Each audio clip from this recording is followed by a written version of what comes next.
کہ next episode میں آپ کو دکھایا جائے گا کہ جب وریشا کے سامنے اس کی ماں کی اصلیت آئے گی تو وہ ٹوٹ کر بکھر جائے گی، لیکن اب اس کو اس کے تایا اور تائی سمیٹ لیں گے۔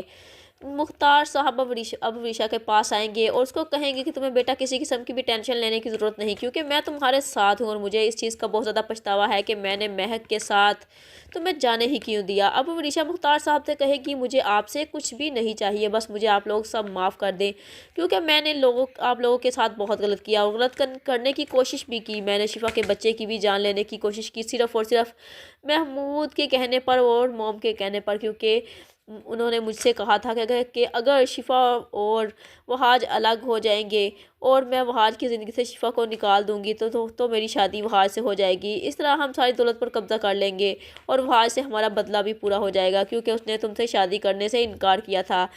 اب سارے کے سارے رازوں سے پردہ وریشا فاش کر دیتی ہے۔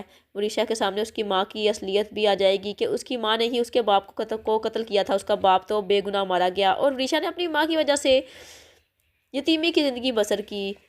اب مہک خود بخود سارے رازوں سے پردہ ہٹا دے گی۔ وریشا کے سامنے اس کی ماں کی اصلیت بھی آ جائے گی کہ اس کی ماں نے ہی اس کے باپ کو قتل کیا تھا، اس کا باپ تو بے گناہ مارا گیا اور وریشا نے اپنی ماں کی وجہ سے یتیمی کی زندگی بسر کی۔ اب مہک خود ہی بتا دے گی کہ میں نے اس محمود کی خاطر تمہارے باپ سے پہلے شادی کی اور پھر اسے موت کے منہ تک بھی پہنچانے والی میں ہوں۔ تم مجھ سے ٹھیک نفرت کرتی ہو، کیونکہ جب وریشا مہک سے نفرت کا اظہار کرے گی تو مہک پاگل ہو جائے گی اور وریشا کو ساری حقیقت خود اپنے منہ سے ہی بتا دے گی۔ وہ وریشا سے کہے گی کہ میں تم سے بہت محبت کرتی ہوں۔ وریشا کہے گی جھوٹ، آپ کو مجھ سے کبھی محبت تھی ہی نہیں، آپ کو تو صرف دولت سے محبت تھی اور آپ ساری زندگی دولت کے پیچھے بھاگتی رہی اور اپنی بیٹی کو بھول گئی، اور آج میں اس حال میں صرف اور صرف آپ کی وجہ سے ہی ہوں۔ میری اس حالت کے ذمہ دار صرف اور صرف آپ ہیں۔ آپ اور ڈیڈ مجھے کٹ پتلی بنا کر اپنے اشاروں پر نچاتے رہے۔ مجھے آپ دونوں سے نفرت ہے۔ اب یہاں پر آپ کبھی بھی نہیں آنا، کیونکہ میں آپ کی شکل بھی نہیں دیکھنا چاہتی۔